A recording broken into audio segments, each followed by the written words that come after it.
जीजा जीजी आए ससुराल। घर को तोड़ने वाली हर बार सास, बहू या देवरानी जिठानी ही नहीं होती, कभी कभी इस चीज का जिम्मा घर की बेटी और दामाद भी उठा लेते हैं। आज की कहानी इसी मुद्दे पर है। ये कहानी इतनी आम है कि ये आपके घर की भी हो सकती है। कहीं ये आपके घर की ही तो नहीं है। ये कहानी शुरू होती है शर्मा निवास से, जहां सभी एक साथ बैठकर डिनर कर रहे थे। सब्जी में इतना तेल तैर रहा है। सब्जी बनानी होती है बहू, तेल में तलनी नहीं होती। इतना तेल डालोगी तो महीने भर का तेल हफ्ते भर में ही ख़त्म हो जाएगा। और ये रोटी, अरे मेरी रोटी में तो घी मत लगाया कर। इतना घी चपोड़ने की क्या ज़रूरत है। हमने तो जी लिया जो जीना था। बच्चों की रोटियों में लगाओगी, मेरे में मत लगाया कर, ऐसे भी मुझे अनपच हो जाती है। ये क्या बात हुई जी, जिंदगी भर तो दो दो पैसे बचाए हमने, अब सुख के दिन आए तो भोगे भी नहीं क्या उसे। कैसे पैसे आते हैं ये तू नहीं जानती श्यामा, चप्पल है घिस जाती है। अगर ये बच्चे अभी से पैसा जमा करके नहीं रखेंगे तो मुसीबत के वक्त क्या काम आएगा। जो गलती मैंने की, मैं नहीं चाहता कि मेरे बच्चे भी वो गलती करें। जब पैसे की ज़रूरत पड़ती है ना बेटा, तो अपने भी मुंह मोड़ लेते हैं। इसीलिए अगर आज पैसा है तो बचा कर चलो। बचा कर ही तो चल रहे पापा, हम कौन सा मूवी पार्टी डिस्को जाते हैं। अब घर में आदमी खाएगा तो सही ना। और इन सब चीज़ों की चिंता आप मत कीजिए, जितना कमाना था आपने कमा लिया, अब हम है ना, हम देख लेंगे।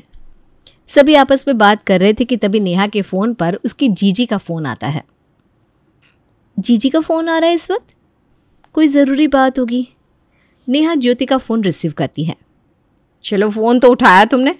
मैं तो हमेशा ही फ़ोन उठाती हूँ जीजी, वो ना मेरे फ़ोन का डिस्प्ले उड़ा हुआ था, तो कब कौन कॉल कर रहा था समझ में नहीं आ रहा था। आज शाम में ही तो बनवाया मैंने। अब डिस्प्ले टूटा था या फ़ोन उठाना नहीं था, ये तो तुम ही जानोगी। खैर, मैंने ये बताने के लिए फ़ोन किया है कि कल मैं और तुम्हारे जीजा जी आ रहे हैं, तो भाभी से कह देना कि अच्छे से खाने की तैयारी करें। ये नहीं कि कुछ भी परोस दिया। कुछ भी क्यों परोसूंगी जीजी, जीजा जी को तो हम सब आंखों पर रखते हैं। आप आइए तो, खातिरदारी देखकर आप खुद इम्प्रेस हो जाएंगी। और अगली सुबह अपने घर के इकलौते जवाई के आने की तैयारी सभी करने लगते हैं। हो गया श्यामा, अब फर्श को घिस घिस कर तोड़ ही दोगी क्या। पहली बार नहीं आ रहा है तुम्हारा जमाई। तभी दरवाजे से ज्योति अंदर आती है। मुझे लगा ही था यहाँ अभी तक तैयारी हुई नहीं होगी और कोई ना कोई ऐसी ही टिप्पणी दे रहा होगा, इसलिए मैं पहले आ गई। तो दामाद जी बेटा, वो शाम में आएंगी मम्मी, उन्हें अपने ऑफिस जाना पड़ गया। तुम तो जानती हो कितना काम रहता है उन्हें। वो तो मेरे कहने पर यहाँ आने को राजी हो गए थे, वरना इस घर में उनका मन ही नहीं लगता। अब जरा बैठूं क्या, बोलते बोलते गला सूख गया। अब कोई मुझे पानी वानी भी देगा कि नहीं? पानी नहीं, पर जूस ज़रूर देंगी जीजी। प्रिया अपनी ननद के लिए जूस लेकर आती है और ज्योति के पास ही सभी बैठ जाते हैं। हमारे घर की इज्जत हमारे हाथों में है मम्मी। अब हमारे पास क्या है क्या नहीं वो तो मैं जानती हूँ, पर मेरे ससुराल वालों के सामने ये सब ना ही जाए तो अच्छा है, इसलिए मैं पहले ही सब अरेंज कर देती हूँ। आप खाने में क्या सब्जी बना रही हो भाभी? सब तैयार ही है जीजी, भिंडी की सब्जी और आलू बैंगन। बोलना तो नहीं चाहिए भाभी, आपको ना हम देहात से उठाकर ले आए, पर शहर आने के बाद भी आप वही की वही रह गई। ऐसी सब्जियां घर के दामाद के लिए कौन बनाता है? जाओ रकुल, पनीर लेकर आओ, पैसे बाद में देती हूँ। भाभी आप पनीर बटर मसाला बना लो और एक मिक्स वेज, और नहीं आता तो नेहा बना देगी। मैं तो क्लासेस के लिए निकल रही हूँ जीजी। अरे 2 घंटे में तो कोई डीएसपी नहीं बन जाएगी, देखा है मैंने कितना पढ़ती है तू। हाँ तो मैं क्या कह रही थी भाभी, एक पनीर की सब्जी बना लो और दूसरी मिक्स वेज, और हम पराठों में ना अच्छे से घी लगाना।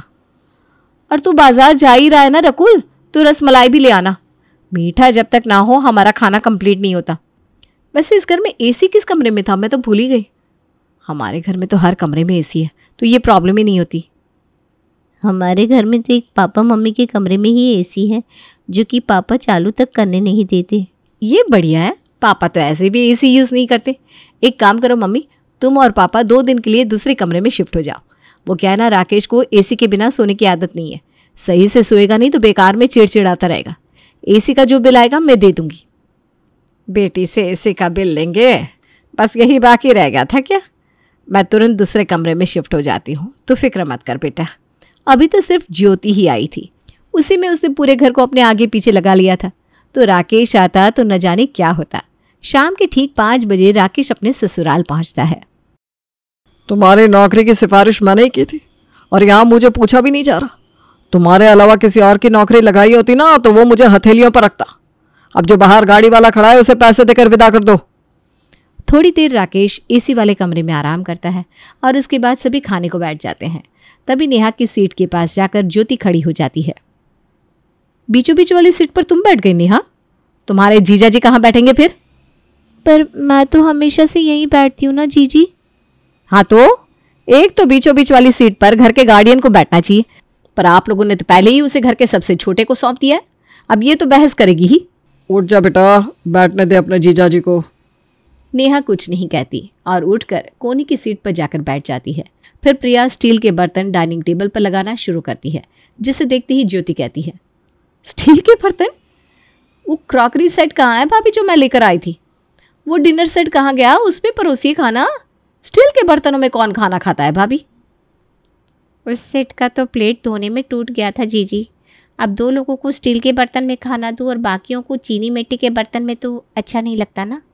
बाकियों को आप किस में क्या देती है वो मुझे नहीं पता, पर मुझे और अपने जीजा जी को मेरे लाए हुए डाइनिंग सेट में ही खाना परोसी। जब आती हूँ कुछ ना कुछ लेकर आती हूँ, उसके बाद भी इस घर में कुछ ना कुछ घटा ही रहता है। प्रिया इसके बाद भी मुस्कुराते हुए अपनी जीजी की बात मानकर उसे और राकेश को अलग बर्तनों में खाना देती है और बाकियों को अलग में। सभी खाना शुरू करते हैं। आप लोग लगता है सस्ती वाले घी इस्तेमाल करते, हमारे घर पर तो ये घी कोई खाता ही नहीं ज्योति। यही तो बात है ना राकेश, मेरा तो मुंह बंधा जा रहा है इसे खाकर। इस घी को तो हम भगवान के लिए दिया जलाने में भी इस्तेमाल ना करें। कल सुबह रकुल तुम जाकर घी ले आना, महंगी वाली, पैसे मैं दे दूंगी। दामाद जी आप पनीर खाकर देखिए, आपकी फेवरेट बनाई है बहू ने। आज तो इस सब्जी के चक्कर में नेहा अपने क्लास भी नहीं गई। आप इसे पनीर की सब्जी कहते हैं पापा जी? भाभी इसमें तो पनीर ढूंढते भी नहीं मिल रही। मुझे लगा ये टोमेटो की ग्रेवी है। ज़रूर पनीर लाने तुमने साले साहब को भेजा होगा ज्योति, है ना? ए भगवान, वारी जाओ मैं आपके दिमाग पर। कैसे आपको सब पता चल जाता है? क्योंकि इस घर में इतना दिमाग बस तुम ही लगा सकती हो, और ऐसा अधूरा काम रकुल ही कर सकता है। ये शुरू से ही काम चोरी में तेज़ है, इसलिए तो नौकरी नहीं लगती थी। अगर मैं ना होता तो भगवान जाने इसका क्या होता। अगली सुबह राकेश टॉयलेट जाने के लिए उठता है, पर टॉयलेट में पहले ही कोई था। बाथरूम का दरवाज़ा बंद देखकर वो ज्योति के पास जाता है। आप फ्रेश होने गए थे ना, क्या हुआ? अरे क्या होगा, पहले ही कोई बैठा हुआ है वहाँ। एक तो इतना गंदा खाना बनाया है लोगों ने, अब उसे पेट में लेकर बैठे रहो। अरे ऐसे कैसे कोई टॉयलेट चला गया? आप बैठी, मैं देखती हूँ। ज्योति बाहर जाती है, जोर जोर से बाथरूम का दरवाज़ा बजाने लगती है। अरे क्या हो गया, कौन दरवाज़ा पीट रहा है भाई? नाव भी नहीं किया मैं। नहाना ज़रूरी है क्या? तुझे नहीं पता जीजा जी आए हुए हैं, उन्हें भी टॉयलेट जाने की ज़रूरत हो सकती है। एक तो हमारे घर में टॉयलेट और बाथरूम को कंबाइन करके रखा हुआ है, ऊपर से कहीं भी जाओ तो वहाँ तू पहले ही आकर बैठा रहता है। ज्योति के इतने ज़ोर ज़ोर बोलने की आवाज़ सुनकर प्रिया वहाँ पहुँचती है। ये तो इसी टाइम बाथरूम जाते हैं जीजी, घर में सबको पता है। और वो क्या ना, इन्हें अभी काम पर निकलना है, हड़बड़ी रहती है। ऑफिस वाले ऐसे हैं कि 2 मिनट की देरी होने पर भी ना पूरे दिन की सैलरी काट लेते हैं। तो वो सैलरी किसकी बदौलत मिल रही है? मेरे पति के ही ना। अगर उन्होंने सिफारिश नहीं की होती तो लगती क्या नौकरी? आजकल तो भलाई का ज़माना ही नहीं है, किसी का भला करो और ये जश्न मिलता है बाद में। ये सुनने के बाद रकुल शरीर से साबुन बिना साफ किए ही बाहर आ जाता है, जिसे देखकर प्रिया का तो दिमाग घूम जाता है। वो रसोई में जाती है और खुद से बड़बड़ाते हुए बातें करने लगती है। हद होती है किसी चीज़ की। एक नौकरी की सिफारिश क्या कर दी जीजा जी ने। जीजी तो सर पर बैठकर ऐसे तांडव करती हैं जैसे वो मालिक हो और हम उनके नौकर। इसी तरह घर के जीजी और जीजा सभी पर हुकूमत चला रहे थे। नेहा अपने कमरे में एग्ज़ाम की तैयारी कर रही थी और बेशर्मों की तरह ज्योति हॉल में ज़ोर ज़ोर से गाने बजाकर सुन रही थी। हद कर दी है जीजी ने, किसी को परेशान करने की भी कोई सीमा होती है। परेशान होकर नेहा अपने कमरे का दरवाज़ा लगा लेती है।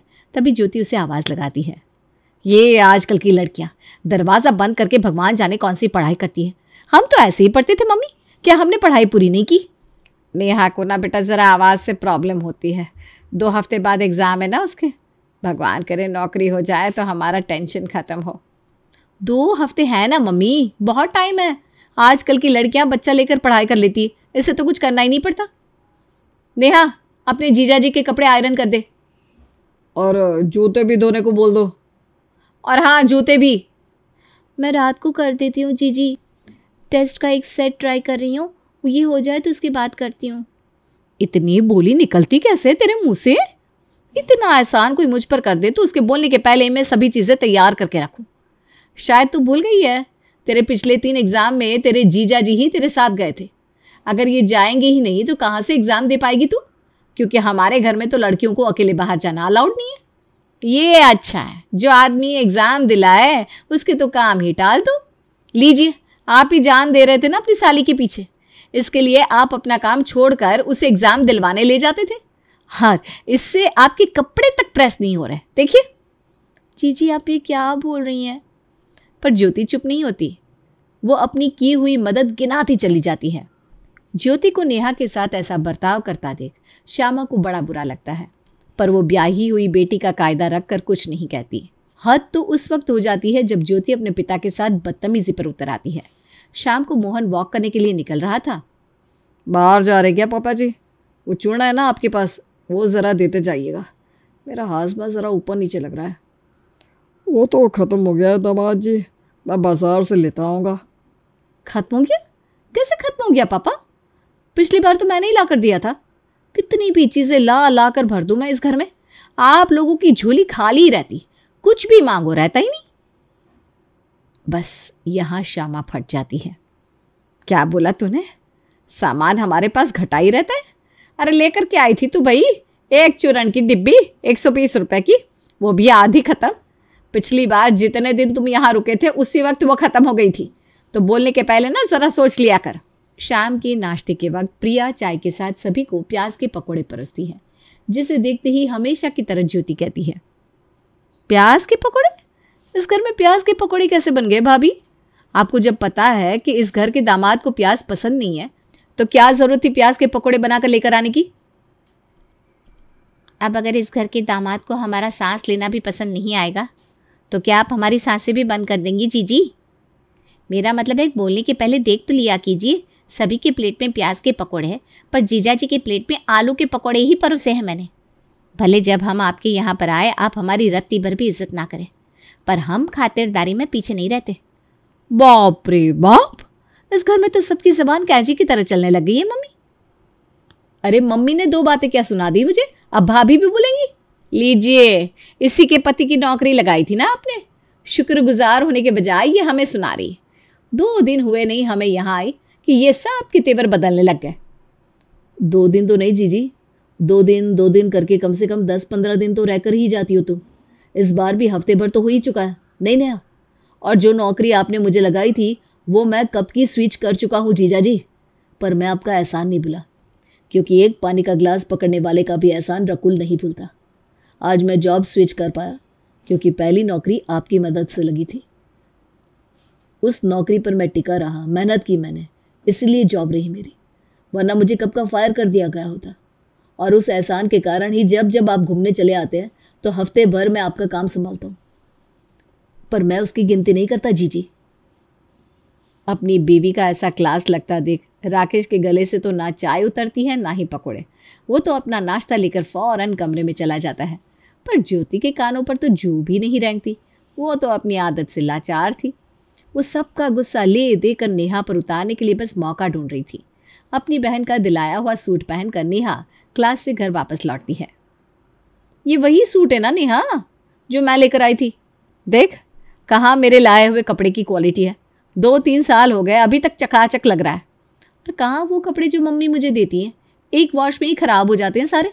मैं तो हर तीज त्योहार पर हर 6 महीने में तेरे घर कुछ ना कुछ भेजती रहती हूँ बेटा, पर तेरी तरह गिनाती नहीं। 3 साल में तूने अपनी बहन को एक सूट क्या दे दिया, तू उसे गिनवा रही है? क्या किया है तूने हम लोगों के लिए? 1-2 गिफ्ट लेकर आ गई थी ना, वापस ले जाना अपने सामान को। 5 साल में एक गिफ्ट क्या ला दिया, उसी में उलझी पड़ी है। तू शायद भूल गई है कि तेरी शादी करने के लिए तेरे भाई ने अपने पूरे बैंक अकाउंट को खाली कर दिया था। नेहा को अपनी पढ़ाई छोड़नी पड़ी थी, इसीलिए बेचारी आज सस्ती पढ़ाई देखकर सरकारी नौकरी की तैयारी कर रही है।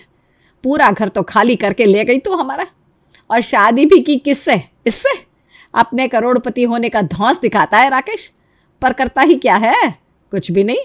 पुश्तैनी घर है, पूरे घर को किराए पर लगा लिया है और बैठकर आराम से किराया खाता है। शादी के बाद भी साल के 4 महीने तो तुम दोनों यहाँ रहते हो, और मेरी बेटी पर धौंस दिखा रही हो। अगर नेहा ना होती तो तुम्हारी शादी ही ना हो पाती। बड़ी बहन का कौन सा फर्ज निभाया है तुमने? अपनी शादी को लेकर तुम्हारे 5 साल हो गए। 1 साल ही छोटी है ना नेहा तुमसे। लड़का ढूंढा क्या तुमने उसके लिए? अरे कहाँ से ढूंढोगी लड़का उसके लिए? तुम्हारे खुद के शौक ही खत्म नहीं हो रहे। हमें तुम्हें जितना देना था हम दे चुके, अब अपना ससुराल संभालो। यहाँ क्या होगा क्या नहीं हम देख लेंगे। और गुस्से में श्यामा अपनी बेटी का बैग बाहर लाकर उसके हाथ में पकड़ा देती है और उसे राम राम कर देती है।